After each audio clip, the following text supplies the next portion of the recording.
Hello everyone, कैसे हैं आप सब लोग।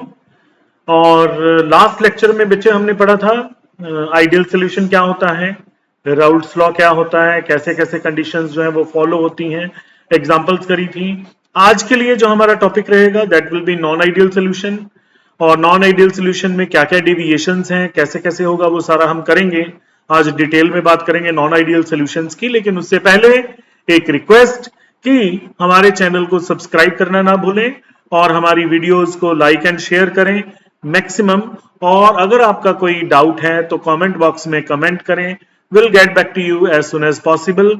तो आज के लिए हम स्टार्ट करते हैं, लेकिन उससे पहले नॉन आइडियल सोल्यूशन को करने से पहले एक जो सीबीएसई बोर्ड में बहुत इंपॉर्टेंट क्वेश्चन आता है वो अब हम क्वेश्चन करेंगे पहले, फिर क्वेश्चन करने के बाद हम डिस्कस करेंगे नॉन आइडियल सॉल्यूशंस क्या होते हैं। और आज का जो क्वेश्चन है जो कि सीबीएसई में काफी बार पूछा भी जा चुका है, and that question is what is the similarity between Raoult's law and Henry's law. Differences भी पूछे जा चुके हैं, तो मैंने दोनों ही, आप देख सकते हैं स्क्रीन पे मैंने दोनों ही चीजें लिखी हुई हैं, सिमिलैरिटीज एंड डिसिमिलैरिटीज। तो सिमिलैरिटी क्या है राउल्ट्स लॉ और हेनरीज लॉ में, कि पहली सिमिलैरिटी तो ये कि both are applicable to volatile components of the solution. Volatile components मतलब जिसके वेपर्स बन सके, जो इवेपोरेट हो सके, उन पे अप्लाई होता है। सेकंड इसमें सिमिलैरिटी है कि vapour pressure of any component जो वो किस पे डिपेंड करता है, मोल फ्रैक्शन में। फॉर एग्जांपल अगर हेनरीज लॉ की बात करें तो हेनरीज लॉ है P is equal to K H into x. तो यहां पे भी जो वेपर प्रेशर है या पार्शियल प्रेशर है that is directly proportional to x. और सेकेंडली जो राउल्ट्स लॉ है, राउल्ट्स लॉ कहता है P A it is equal to P not A x A, यानी कि यहां पे भी जो पी ए है that is directly proportional to उसकी जो मोल फ्रैक्शन है लिक्विड स्टेट में उसके डायरेक्टली प्रोपोर्शनल है। तो दोनों जो लॉज हैं इनमें पहली बात तो ये कि वोलेटाइल कंपोनेंट की बात हुई, सेकंड इनमें जो सिमिलैरिटी है दैट इज कि जो इनमें वेपर प्रेशर है that will be depending upon, that is directly proportional to mole fraction of that component. लेकिन डिसिमिलैरिटी क्या है, डिसिमिलैरिटी आपको यहां पे पता चलेगी ये फॉर्मूला में, ये फॉर्मूला में यहां पे जो कांस्टेंट्स हैं वो थोड़े से डिफरेंट हैं। यहां पे जो कांस्टेंट है Henry's constant that is K H, और जो राउल्ट्स लॉ में कांस्टेंट है and that is equal to the vapour pressure of pure component that is P not A और पी नॉट बी। तो प्रोपोर्शनैलिटी कांस्टेंट में ये dissimilarities हैं, differ करते हैं। अदरवाइज राउल्ट्स लॉ और जो हेनरीज लॉ है दोनों ही ये कहते हैं कि vapour pressure is directly proportional to mole fraction. Okay जी, तो यहां पे ये हमने पढ़ लिया कि ये सिमिलैरिटी क्या है राउल्ट्स लॉ में, हेनरीज लॉ में, और डिफरेंशियस क्या है, डिसिमिलैरिटीज क्या है। तो आगे मूव ऑन करते हैं। तो अगला हमारा जो टॉपिक है, आज का जो मेन टॉपिक है हमारे पास that is non ideal solution. सबसे पहले थोड़ा सा रिकॉल करते हैं आइडियल सॉल्यूशन को। आइडियल सॉल्यूशन बेटा वो सॉल्यूशन था जिसमें A interactions, B interactions and A B interactions जो थी वो सिमिलर मैग्नीट्यूड की थी, तीनों इंटरेक्शंस। तो सिमिलर मैग्नीट्यूड की थी तो आइडियल सॉल्यूशन था। अगर सिमिलर मैग्नीट्यूड की नहीं होंगी तो वो कौन सा सॉल्यूशन होगा, नॉन आइडियल सॉल्यूशन। तो नॉन आइडियल सॉल्यूशन वो होता है जिसमें सॉल्यूट सॉल्यूट, सॉल्वेंट सॉल्वेंट जो इंटरेक्शंस हैं वो सॉल्यूट सॉल्वेंट इंटरेक्शंस के इक्वल ना हो, that is called as a non ideal solution. फिर एक चीज आप और कह सकते हैं कि नॉन आइडियल सॉल्यूशन वो जो कि राउल्ट्स लॉ को ओबे ना करे, राउल्ट्स लॉ को फॉलो ना करे over the entire composition range. तो ऐसे जो सॉल्यूशंस हैं they are called as non ideal solutions. Ideal solution के लिए बेटा हमने पढ़ा था delta H mixing 0 and delta V mixing जो है वो 0 है।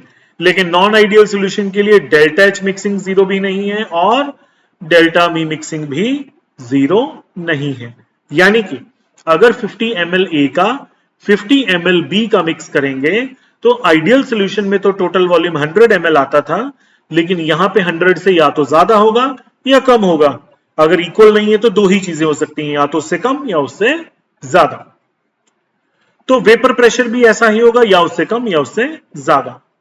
अगर वेपर प्रेशर बढ़ता है तो that is called as positive deviation, अगर वेपर प्रेशर कम होता है तो that is called as negative deviation. तो बच्चे हमने सीखा कि अगर नॉन आइडियल सोल्यूशन की बात करें तो नॉन आइडियल सोल्यूशन वो जिसमें ए बी और ए बी इंटरेक्शंस जो है वो सिमिलर मैग्नीट्यूड की नहीं है। अगर नहीं है तो दो ही कंडीशंस होंगी। पहली कंडीशन ये कि या तो ए बी इंटरेक्शंस जो हैं वो वीकर हैं या फिर जो ए बी इंटरेक्शंस जो हैं वो स्ट्रॉन्गर हैं। उसके बेस पे हमारे पास दो ही तरह के नॉन आइडियल सोल्यूशन आएंगे, एक वो जो पॉजिटिव डेविएशन शो करते हैं और एक वो जो नेगेटिव डेविएशन शो करते हैं।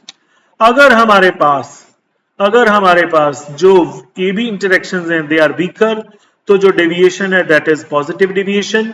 अगर A B interactions are stronger तो हमारे पास जो डेविएशन है वो नेगेटिव डेविएशन है। आप देख सकते हैं ध्यान से, अगर आप डायग्राम देखें तो यहां पे जितने वेपर्स हैं उससे ज्यादा वेपर्स यहां पे हैं।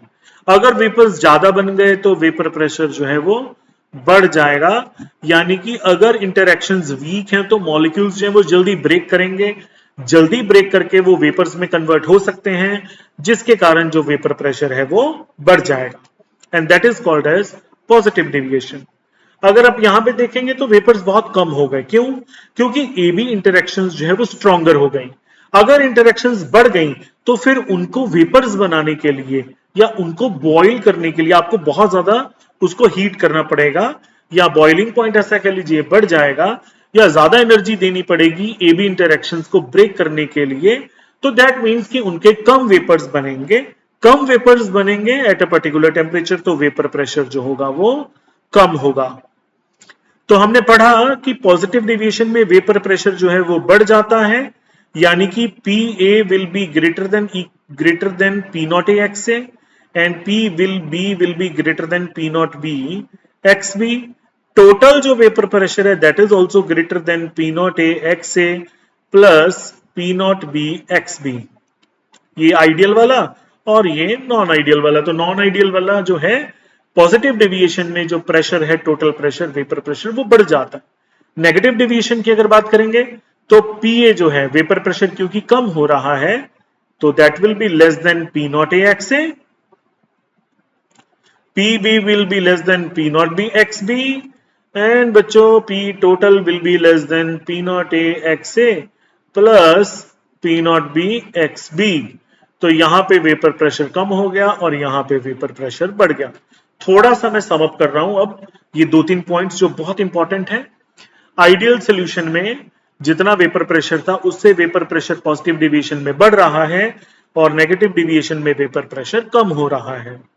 अगर यहां पे वेपर प्रेशर बढ़ रहा है दैट मींस की जो ए बी इंटरेक्शंस होंगी वो वीकर होंगी। अगर यहां पे वेपर प्रेशर कम हो रहा है तो जो ए बी इंटरेक्शंस हैं वो स्ट्रॉन्गर होंगी। ठीक है, तो स्ट्रॉन्गर इंटरेक्शंस के लिए ज्यादा गर्म करना पड़ेगा, तो यहां पे बॉइलिंग पॉइंट इंक्रीज करेगा और यहां पे जो बॉइलिंग पॉइंट है वो डिक्रीज करेगा। तो दो तरह की deviation, positive and negative. Going into further details, positive deviation वो जिसमें इंटरमॉलिक्यूलर फोर्सेस ऑफ अट्रैक्शन जो है वो कम हो गई हैं, वीकर हैं। पॉजिटिव डेविएशन में vapour pressure is always higher than the predicted from Raoult's law, ये हमने अभी कर लिया डायग्राम में। एग्जांपल्स आपको बहुत इंपॉर्टेंटली याद करनी है, इस साल भी बोर्ड में एग्जांपल आया था पॉजिटिव डेविएशन का, एक पूछा था कि इसको मिक्स किया तो वेपर प्रेशर बढ़ गया तो क्यों बढ़ा, डेल्टा वी मिक्सिंग पॉजिटिव आई तो क्यों आई, तो वो पूछा गया था and that was due to positive deviation. And उसमें उसी क्वेश्चन में एक पार्ट ये भी था कि इस तरह के सोल्यूशन की कोई और एग्जांपल भी दें। तो ये एग्जांपल्स जो है बेटा आपको याद करनी पड़ेंगी क्योंकि ये बोर्ड में क्वेश्चन पूछा जाता है। Okay, further moving to the graphical representation of positive deviation. आप देख सकते हैं इस ग्राफ में अगर आप ध्यान से देखेंगे तो ये जो डॉटेड लाइन है बेटा, ये डॉटेड लाइन शो की गई है आइडियल सोल्यूशन के लिए। This dotted line represents ideal solution.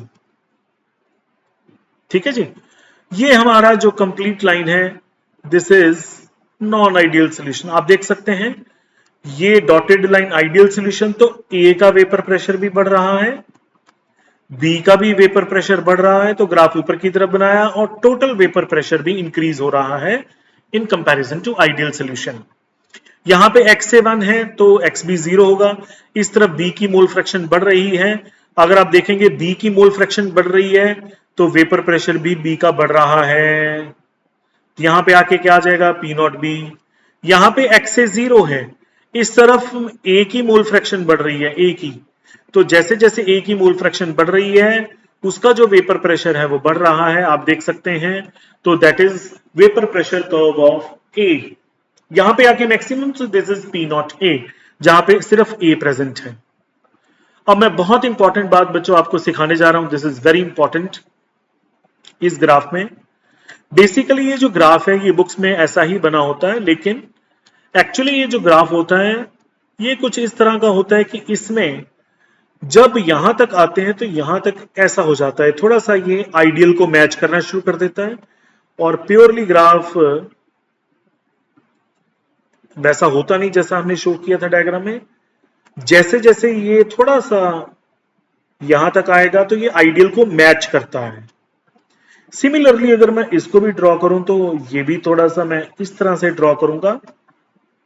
जब मैं एक्सट्रीमिटीज की तरफ आऊंगा तो ये जो ग्राफ है ये आइडियल सॉल्यूशन को मैच करेगा। अब ये क्वेश्चन अराइज करता है कि ऐसा क्यों है? ऐसा इसलिए, यहां पे भी ऐसा ही है, ऐसा इसलिए है बेटा क्योंकि याद रखेंगे कि आइडियल सॉल्यूशन वो होता है जो डाइल्यूट हो। जैसे जैसे कंसंट्रेशन बढ़ती जाएगी वैसे वैसे आइडियल बिहेवियर जो है वो कम होता जाएगा। तो कंसंट्रेशन इंक्रीजेस, आइडियल बिहेवियर जो है वो कम होता जाएगा। ठीक है जी। अब यहां पे आप इन एक्सट्रीमिटीज पे देखेंगे अगर, तो इन एक्सट्रीमिटीज पे एक की कंसंट्रेशन काफी कम है और दूसरे की कंसंट्रेशन काफी ज्यादा है। दैट मींस कि एक्सट्रीमिटीज पे डाइल्यूट सॉल्यूशन है, और अगर डाइल्यूट सॉल्यूशन है तो वो आइडियल की तरह बिहेव करेगा। तो एक्सट्रीमिटीज में ये ग्राफ जो है एंड पॉइंट्स पे आते आते ये आइडियल की तरफ मैच करता है, क्योंकि उन पॉइंट्स पे ये डाइल्यूट सॉल्यूशन की तरह बिहेव करेगा। डाइल्यूट सॉल्यूशन होगा क्योंकि एक की कंसंट्रेशन बहुत कम हो जाएगी, दूसरे कंपोनेंट की कंसंट्रेशन बहुत बढ़ जाएगी, इसीलिए आइडियल सॉल्यूशन बिहेवियर फॉलो हो जाएगा। ठीक है जी। I hope the point is clear to you. Moving towards the next slide. अभी फिलहाल आपको अगर क्वेश्चन आए तो आप इसी तरह का डायग्राम बनाएंगे, ठीक है। वो मैंने आपकी नॉलेज के लिए बता दिया आपको कि कुछ इस तरह से होता है। तो आगे मूव ऑन करते हैं, अगले क्वेश्चंस की तरफ ध्यान देते हैं जो लाइनों में लिखे हुए हैं। छिपे हुए क्वेश्चंस की बात करेंगे। ये हमने पहले कर लिया कि ideal solution, sorry non ideal solution जो पॉजिटिव डेविएशन शो करता है उसमें वेपर प्रेशर बढ़ रहा है, टोटल वेपर प्रेशर भी बढ़ेगा। कॉज ऑफ पॉजिटिव डेविएशन भी मैंने आपको पहले बता दिया कि जो फोर्सेस ऑफ अट्रैक्शन है दे आर वीकर, यानी कि जो ए बी इंटरेक्शन होगी वो वीकर होगी ए और बी बी इंटरेक्शन के इन कंपैरिजन।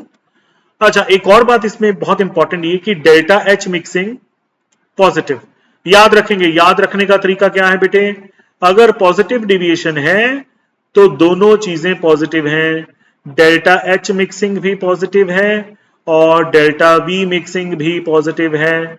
और अगर मैं बात करूंगा नेगेटिव डेविएशन की तो उसमें दोनों चीजें नेगेटिव हो जाएंगी, डेल्टा एच मिक्सिंग भी नेगेटिव हो जाएगा और डेल्टा वी मिक्सिंग भी नेगेटिव हो जाएगा। ठीक है जी।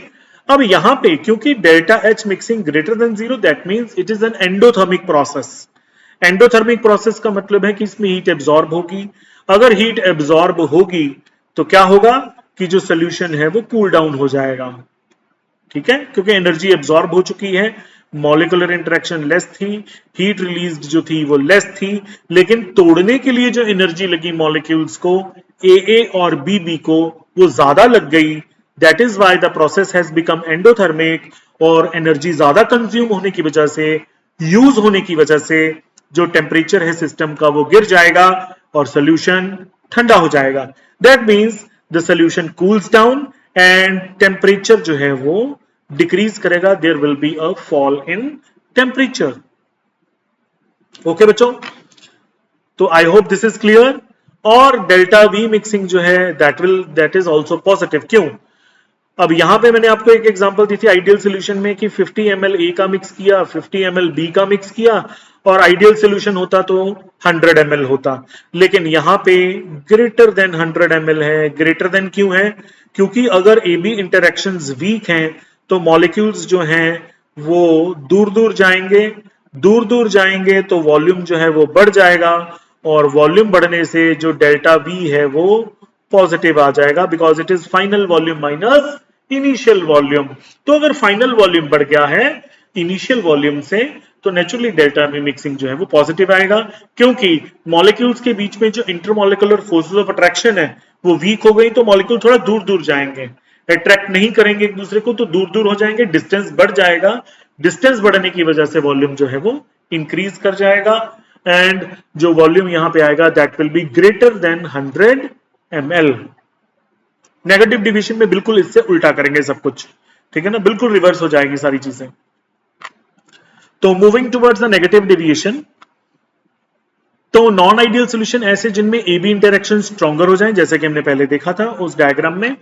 तो अगर मॉलिक्यूलर इंटरेक्शंस स्ट्रॉन्गर हो रही हैं, ए बी इंटरेक्शंस स्ट्रॉन्गर हो रही हैं ए और बी इंटरेक्शन से, तो that is called as negative deviation. अगर इंटरेक्शन स्ट्रॉन्गर है तो बेटा वेपर प्रेशर जो है that will be always lower than that expected from Raoult's law. ठीक है जी। इनके एग्जांपल्स याद करेंगे, phenol and aniline, chloroform and acetone, ये सब एग्जांपल्स आपने याद रखनी है। क्लोरोफॉर्म एंड एसीटोन है, ये क्लोरोफॉर्म होता है, ये CH3COCH3 एसीटोन होता है। क्लोरोफॉर्म में क्या है,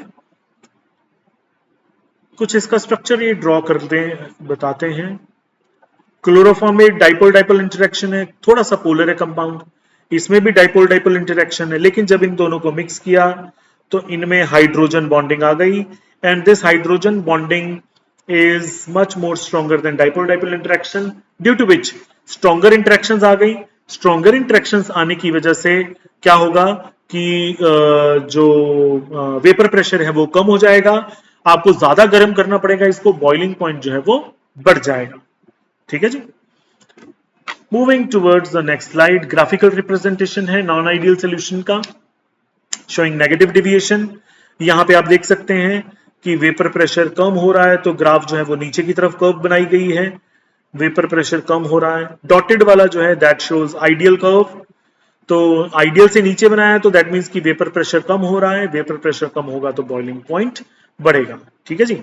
यहाँ पे the point is P not be, क्योंकि यहाँ पे XB1 है, यहाँ पे XA1 है, तो this is P not A।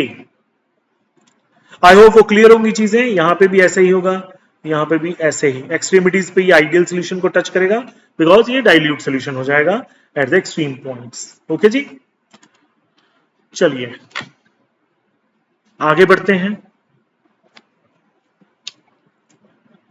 Next हम देखेंगे कि ये देखो, ये वेपर प्रेशर कम हो रहा है, ये हम ऑलरेडी पढ़ चुके हैं बेटा। Total vapour pressure is also less, cause of negative division मैंने आपको पहले बताया, A B interactions are stronger than A और बी। अगर ए बी इंटरेक्शंस स्ट्रॉन्गर हैं दैट मींस कि ज्यादा एनर्जी रिलीज होगी इन कंपैरिजन टू कि ज्यादा एनर्जी, मतलब जो एनर्जी लग रही है ए और बी इंटरेक्शंस को तोड़ने के लिए, उससे ज्यादा एनर्जी रिलीज हो रही है जब ए और बी के बीच में बॉन्ड्स बन रहे हैं। ज्यादा एनर्जी रिलीज होने का क्या मतलब है कि नेट जो प्रोसेस होगा that will be exothermic. Exothermic होगा तो डेल्टा एच मिक्सिंग जो है वो नेगेटिव आएगा, और एक्सोथर्मिक होगा तो एनर्जी रिलीज करेगा तो temperature of the system will increase and the solution will warm up. ठीक है, तो नेगेटिव डेविएशन में जैसा कि मैंने आपको पहले बताया, थोड़ा सा अभी पहले 2-3 पॉइंट्स देखें। नेगेटिव डेविएशन में मैंने पॉजिटिव डेविएशन में आपको बताया था कि सब कुछ पॉजिटिव। नेगेटिव डेविएशन की अगर बात करेंगे तो नेगेटिव डेविएशन में डेल्टा एच मिक्सिंग भी नेगेटिव आएगा और डेल्टा वी मिक्सिंग भी नेगेटिव आएगा बच्चों। तो डेल्टा एच मिक्सिंग नेगेटिव क्यों है? क्योंकि the process is exothermic. Exothermic क्यों है? क्योंकि A B interactions are stronger than A और बी इंटरेक्शंस।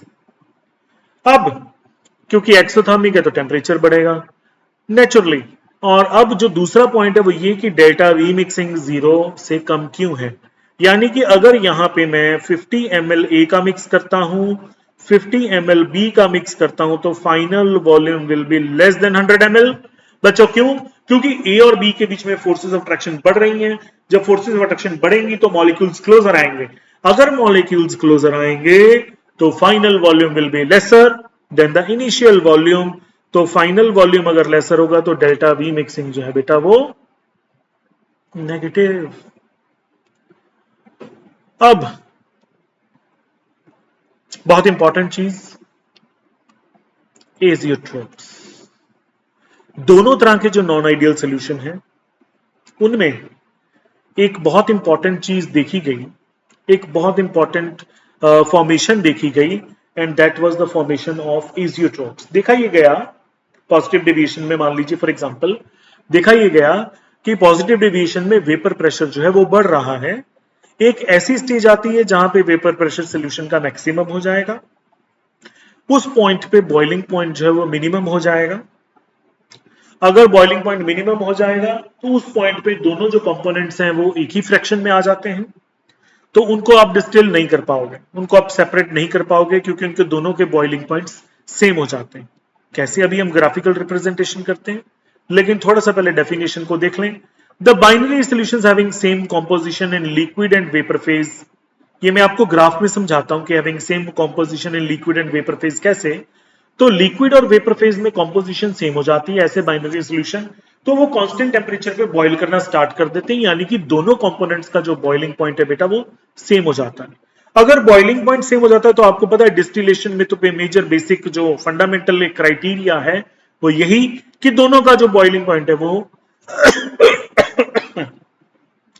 थोड़ा डिफरेंट होना चाहिए। कुछ कंडीशंस होती हैं सिंपल के लिए, फ्रैक्शनल के लिए, लेकिन यहां पे क्योंकि बॉइलिंग पॉइंट बिल्कुल सेम ही हो गया, तो बॉइलिंग पॉइंट सेम होने के कारण, बॉइलिंग पॉइंट कांस्टेंट होने के कारण दोनों का, तो वो एक ही फ्रैक्शन में आ जाते हैं, दोनों सेपरेट नहीं हो पाते components, and that is called as an azeotrope constant boiling mixture.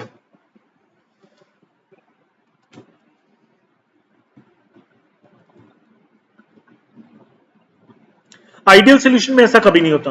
Ideal solution में एजियोट्रोप नहीं बनता। आइडियल सॉल्यूशन में एजियोट्रोप इसलिए नहीं बनता क्योंकि आइडियल सॉल्यूशन में दोनों का बॉइलिंग पॉइंट सेम होता ही नहीं, कभी वेपर प्रेशर सेम होता ही नहीं। तो azeotrope formation is a characteristic of non ideal solution only. Ideal solution में ये नहीं होता। तो आइडियल सॉल्यूशन में जो कंपोनेंट्स हैं उनको हम सिंपल डिस्टिलेशन वगैरह से सेपरेट कर सकते हैं if it meets the required criteria. लेकिन अगर नॉन आइडियल सॉल्यूशन की बात करें तो उनके बॉइलिंग पॉइंट सेम होने के कारण आप उनको सिंपल डिस्टिलेशन से सेपरेट नहीं कर सकते। बोर्ड का क्वेश्चन 2 नंबर का आ चुका है। Absolute alcohol can not be prepared by simple distillation of rectified spirit. बेटा सबसे पहली बात कि रेक्टिफाइड स्पिरिट क्या होती है। Rectified spirit, it is a mixture of 95% ethanol and 5% water। तो कहते हैं एब्सोल्यूट अल्कोहल का मतलब 100% अल्कोहल। वो कैसे आएगा, जब इनके मिक्सचर को आप डिस्टिल करोगे।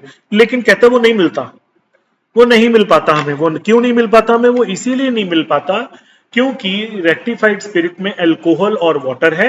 अल्कोहल और वाटर पॉजिटिव डेविएशन शो करते हैं जब आप इनको मिक्स करोगे। पॉजिटिव डेविएशन शो करने का मतलब है कि ये नॉन आइडियल सोल्यूशन बनाएंगे, और नॉन आइडियल सोल्यूशन का मतलब है कि ये एजियोट्रोप बनाएंगे। एजियोट्रोप में जो बॉइलिंग पॉइंट्स हैं वो सेम हो जाते हैं। सेम होने के कारण आप इनको सेपरेट नहीं कर पाओगे। यानी कि अगर आप बात करो 100% अल्कोहल की, तो 100% अल्कोहल यहां पे आपको ऑब्टेन नहीं हो पाएगा। Okay, moving towards the types of azeotropes की। एजियोट्रोप की कितनी टाइप्स हैं, 2 टाइप्स, क्योंकि 2 ही तरह के नॉन आइडियल सोल्यूशन हैं। सबसे पहला है minimum boiling azeotrope. Minimum boiling point होता है बेटा हमारा पॉजिटिव डेविएशन में, पॉजिटिव डेविएशन में। इसीलिए लार्ज पॉजिटिव डेविएशन शो करने वाले जो हैं वो ये मिनिमम बॉइलिंग पॉइंट एजियोट्रोप बनाएंगे। इसको हम पॉजिटिव एजियोट्रोप भी कह देते हैं। पॉजिटिव एजियोट्रोप जो नेम लिया है वो यही पॉजिटिव डेविएशन से लिया गया है, क्योंकि पॉजिटिव डेविएशन में ही ये एजियोट्रोप्स बनेंगे। इथेनॉल और वाटर की मैंने आपको एग्जांपल बताई, रेक्टिफाइड स्पिरिट की। अब यहां पे क्योंकि मिनिमम बॉइलिंग पॉइंट एजियोट्रोप है, तो बॉइलिंग पॉइंट मिनिमम है और वेपर प्रेशर क्या हो जाएगा, मैक्सिमम। तो अगर वेपर प्रेशर की कर्व बनाएंगे तो मैक्सिमम मतलब ऊपर की तरफ बनेगी। अगर बॉइलिंग पॉइंट की कर्व बनाएंगे, क्योंकि बॉइलिंग पॉइंट कम हो रहा है, तो वो नीचे की तरफ बनेगी। तो 2 तरह की कर्व्स हम पढ़ेंगे इसमें। ये मैंने पॉजिटिव एजियोट्रोप की कर्व्स डाली, आप देख सकते हैं। अब मैं थोड़ा सा इनको आप समझा देता हूं कर्व्स को, इनका मतलब क्या है। पॉजिटिव एजियोट्रोप का सबसे पहली बात मतलब है, पॉजिटिव एजियोट्रोप का the azeotrope which is formed in positive deviation and that is minimum boiling point azeotrope. First जो है that is temperature minimum curve, temperature minimum मतलब जो बॉइलिंग पॉइंट मिनिमम हुआ है। सेकंड जो कर्व है that is pressure maximum curve, जैसा कि मैंने आपको पहले बताया यहाँ पे वेपर प्रेशर बढ़ रहा है और इस पॉइंट पे जहां पे वेपर प्रेशर मैक्सिमम होगा वहीं पे बॉइलिंग पॉइंट जो है वो मिनिमम होगा। तो दो कर्व्स, टेम्परेचर मिनिमम या boiling point minimum and vapour pressure maximum. तो कर्व्स की अगर बात करें तो यहां पे मीथेनॉल और क्लोरोफॉर्म का मैं मिक्सचर कंसिडर कर रहा हूं। मीथेनॉल का जो प्योर बॉइलिंग पॉइंट है ये है और क्लोरोफॉर्म का जो प्योर बॉइलिंग पॉइंट है कुछ इस टेम्परेचर को आप देख सकते हैं वो रेफर कर रहा है यहां पे, ठीक है। तो ये प्योर बॉइलिंग पॉइंट्स जो है प्योर सब्सटेंसेस के वो आपको बताए गए हैं यहां पे। लेकिन जैसे ही आपने इनको मिक्स किया, क्योंकि दोनों वोलेटाइल हैं, तो दोनों लिक्विड फेज में भी एग्जिस्ट करेंगे और वेपर फेज में भी एग्जिस्ट करेंगे। ये जो लाइन है this line represents vapour composition, ये जो नीचे की तरफ लाइन है this line represents liquid composition. आप देख सकते हैं कि इन पॉइंट्स पे यहां पे इस टेम्परेचर पे आप देखिए वेपर में कॉम्पोजिशन कुछ अलग है, लिक्विड में कॉम्पोजिशन कुछ अलग है, ये वेपर वाली ये लिक्विड वाली। इस टेम्परेचर पे देखेंगे यहाँ पे लिक्विड वाली कॉम्पोजिशन कुछ और है, वेपर में कॉम्पोजिशन कुछ और है। यहाँ पे आप देखोगे लिक्विड में कॉम्पोजिशन कुछ और है, ए का ही या मीथेनॉल का कह लीजिए, और वेपर में कॉम्पोजिशन कुछ और है। सेम लाइज फॉर क्लोरोफॉर्म, और आप देख सकते हैं इस टेम्परेचर पे क्लोरोफॉर्म के यहाँ पे वेपर में कंपोजिशन कुछ और है, लिक्विड में कंपोजिशन कुछ और है। इसी टेम्परेचर पे देख सकते हैं वेपर में कंपोजिशन कुछ और है, लिक्विड में कंपोजिशन कुछ और है। क्योंकि डिफरेंट कंपोजिशन है लिक्विड और वेपर फेज में, तो बच्चों ध्यान से इन पॉइंट्स पे आप इनको सेपरेट कर पाएंगे। जब आप बॉयल करना स्टार्ट करेंगे तो आप इनको सेपरेट कर सकते हैं। लेकिन जैसे ही माय डियर स्टूडेंट्स ये वाला पॉइंट आएगा, इस पॉइंट पे आके आप देख सकते हैं कि इस टेम्परेचर पे आके वेपर और लिक्विड की कंपोजिशन इक्वल हो गई, और वेपर और लिक्विड की कंपोजिशन इक्वल होने से ये क्या बन गया है, एजियोट्रोप। और बॉइलिंग पॉइंट भी आप देख सकते हैं मीथेनॉल का भी यहाँ पे बॉइलिंग पॉइंट कम हो रहा है कम हो रहा है कम हो रहा है, जब दोनों को मिक्स कर रहे हैं यहाँ पे आके ये मिनिमम हो गया। क्लोरोफॉर्म का भी जो बॉइलिंग पॉइंट है वो कम हो रहा है कम हो रहा है, कम होते होते यहाँ पे आके मिनिमम हो गया। तो यहाँ पे आके इन दोनों के बॉइलिंग पॉइंट्स हैं वो सेम हो गए। अगर बॉइलिंग पॉइंट सेम हो गए तो यहाँ पे आप इनको सेपरेट नहीं कर पाओगे, because they have formed an azeotrope here which is constant boiling mixture. तो इस पॉइंट पे आप क्लोरोफॉर्म और मीथेनॉल को सेपरेट नहीं कर सकते, बाकी किसी भी पॉइंट पे आप इनको सेपरेट कर पाओगे। Okay, I hope the curve is clear to you. और क्योंकि मैंने बॉइलिंग पॉइंट कर्व बनाई है तो नीचे की तरफ बनेगा बॉइलिंग पॉइंट, और वेपर प्रेशर कर्व बनाई है तो मैंने आपको पहले बताया था क्योंकि दोनों का वेपर प्रेशर बढ़ रहा है, तो ये बढ़ रहा है, बढ़ते बढ़ते यहाँ पे आके मैक्सिमम हो गया, ये बढ़ रहा है बढ़ते बढ़ते यहाँ पे आके मैक्सिमम हो गया। अब दोनों का यहाँ पे वेपर प्रेशर क्या हो गया, सेम, और वेपर और लिक्विड की कॉम्पोजिशन भी क्या हो गई, इक्वल।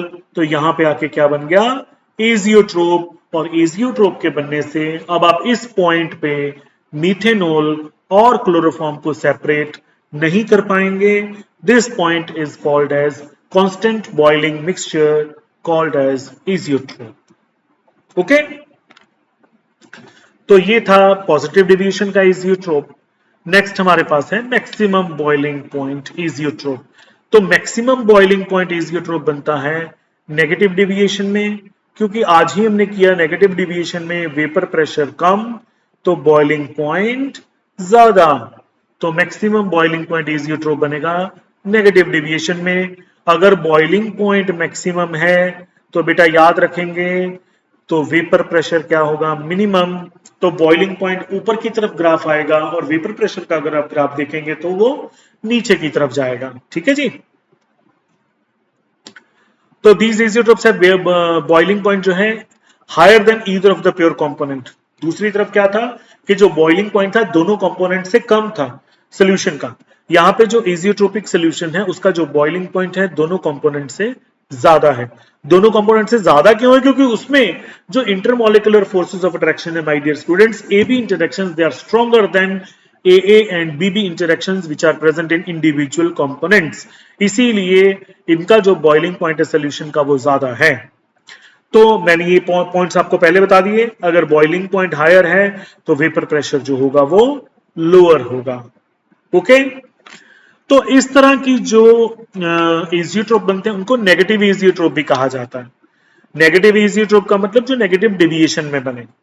ठीक है, अब मैंने आपको पहले भी बताया था, सारा का सारा ग्राफ का जो डिटेल है वैसा ही है, सिर्फ the point of this azeotrope formation is different. यहां पे बॉइलिंग पॉइंट बढ़ रहा है तो ये ऊपर की तरफ बनाना है, यहां पे आके बॉइलिंग पॉइंट इक्वल हो गया, सेपरेट नहीं कर पाओगे। और वेपर प्रेशर कम हो रहा है तो कम कम कम करते करते यहां तक बनाना है, यहां वेपर प्रेशर मिनिमम हो गया, यहां पर इनको सेपरेट नहीं कर पाओगे, और यहां पे क्या है? Azeotrope. Rest all the things are similar. Okay, तो बेटे ये आज हमने पढ़ा नॉन आइडियल सॉल्यूशंस के बारे में। नॉन आइडियल सॉल्यूशन दो तरह के, एक पॉजिटिव डेविएशन शो करने वाला, एक नेगेटिव डेविएशन शो करने वाला।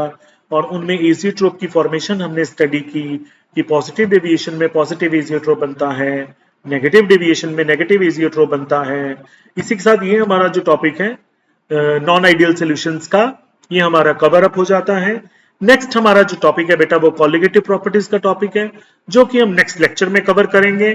टिल देन खुश रहिए और बहुत बहुत पढ़िए, और हमारे चैनल को सब्सक्राइब करना ना भूलें, वीडियोस को लाइक एंड शेयर करें मैक्सिमम पे। और जो भी आपके डाउट्स हैं उनको कमेंट बॉक्स में, आप कमेंट सेक्शन में आप कमेंट कर सकते हैं, डाउट्स लिख सकते हैं। Will get back to you as soon as possible. Till then bye bye. Okay बच्चा, थैंक यू।